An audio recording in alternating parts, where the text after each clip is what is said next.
Okay, so, sorry, oops. Hey everyone, it's Theodore here, and wedding season is upon us, so I wanted to do a video telling you all the tips that I learned planning my wedding that can help you plan yours. In preparation for this video, I went to our storage unit and I got our wedding box, which is just in this random shoebox. But it has all of like the little like doodads from the wedding that we had extra so that when I need to do a video like this, I have all my stuff. My first tip is make your wedding personal. Matt and I did a lot of things that most people probably wouldn't do, but that were really, really personal for us. And it just made our day so much fun. And everybody that came like knew that we were hosting the party. So a couple ways that we did that is when we did the ceremony, instead of having somebody read a scripture or something like that, which wouldn't really work for us, we decided to have our friend Art tell everybody the story of how we met, because he's the guy that actually introduced Matt and I. So it was really, really funny. He came up with this awesome, version of the story, which was all true, but just made it more fun. Everybody was cracking up and laughing. And just having that just made it so much more unique and special for us specifically. And so I really recommend just think of ways that you can add something like that into your own ceremony. Another way that we made it personal is at the reception, Matt and I did our couples dance, and then like at the end of the song, we surprised all of our guests with a 3-number performance from RuPaul's Drag Race All-Stars winner, Chad Michaels. What? And Chad was all decked out in his Cher finest. I'm gonna put a picture in here. We were so excited because this was a total surprise. Nobody except for us and our wedding planner knew that this was happening. So again, really, really personal and something that we just really loved and wanted to do. And it just really set the tone for the dance party to follow, and everybody was really excited and surprised. And having an element of surprise in the reception, I think is really cool. Like it just was super, super fun. So that's another tip. The way that all worked out, it made it so much easier is because we had a wedding planner. So that's another tip that I think is so important.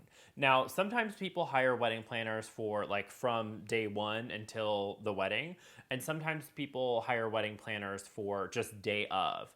And, whatever works for you, it's just really, really helpful and so important if you have somebody, especially day of, that's there to answer all those questions. Like, who's paying the rental company, and where does this truck go, and where are these things supposed to go? I helped out a little bit day of, but honestly, like once I had my suit on, like I was not having to deal with anything because we worked with Kristen over at Esoteric Events. She's amazing. I'm going to put a link in the description of her work because she's just absolutely awesome. So that's another little tip. Now I want to dive into my little memory box and show you some fun stuff. So I was really lucky because my sister is actually a super talented graphic artist. And so she did all of like the paper stuff. So this is our save the date. Super, super fun. This is actually a picture of Matt and I in Paris at my sister's wedding, catching the bouquet. So it was really, really, really fun. She wrote "What a catch," which I thought was so cute because I caught the bouquet, and then on the back was just save the date, like whatever, where it's gonna be in Palm Springs. So yeah, we got married in Palm Springs. I don't think I told you guys that. So then the actual invitation was this, which I thought was absolutely gorgeous. So this is a really heavy cardstock. And what they do is they call it letterpress, where they actually press the invitation like into the paper. So it's got this really like lovely indentation where all the words are. And we did a 2-color letterpress. So we have this really beautiful navy and then the gold here as well. It's actually like a mustard yellow kind of a color, which was so funny. 3 years ago, you could not find mustard yellow to save your life. And now it's like everywhere. So I started the trend, get into it. So that was that. And then the response card was so cool. She designed this. This is a riff off of a postcard that she found with Palm Springs. And it said, "Come share the love in Palm Springs, California." And then you just would reply on the back and send it in, which I thought was so darn cute. So the tip here is just to really make all of your paper goods feel cohesive and sort of work together. I just think that it looks so much better. And then, so this is the invitation. That then becomes We did the menus. So instead of just having like some really generic menu, the menu matches the invitation. Like the fonts and the colors and all that good stuff, which I thought was just fantastic. And these looked really great on the plates. I'll pop in a picture of like this table setting. When I'm planning parties, you guys know that I'm kind of matchy-matchy. I love like a 1 or 2 color scheme just to keep things really simple. And it really worked for the wedding because the space we were in was totally gray. And so these pops of color really made it feel personal. And then we also did like other little things, just, you know, printables wise. So we did like these really great napkins with, they said 5 years to fabulous. I have this one that's out of the package. So it said 5 years of fabulous because Matt and I actually got married 5 years to the day of our first date. So it was really, really fun. And now we just have 1 anniversary. So it's really cool. But the little cocktail napkins were great. And then she also did this. This is fun. This is just a little blanket.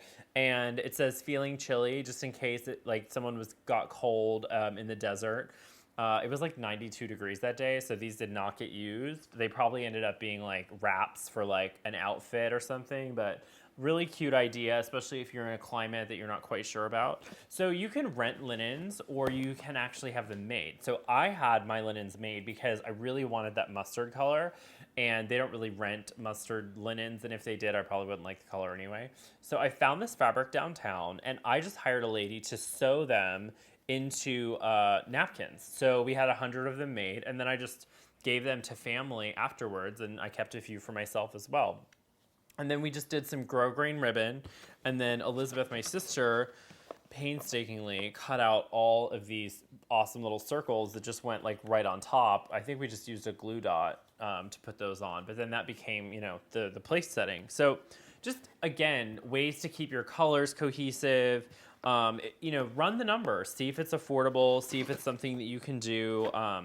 You know, I don't really know if there was a big difference in price, but it's what I wanted. All right, that's it. I hope some of these tips will help you in planning your own wedding, or if you're helping out a friend, use them. That's why I made this video, so that we could all have a little share fest. If you have had a wedding or have helped a friend plan a wedding and you have an awesome tip, please put it in the description so that we can all have a little share fest and put lots of great knowledge into the world.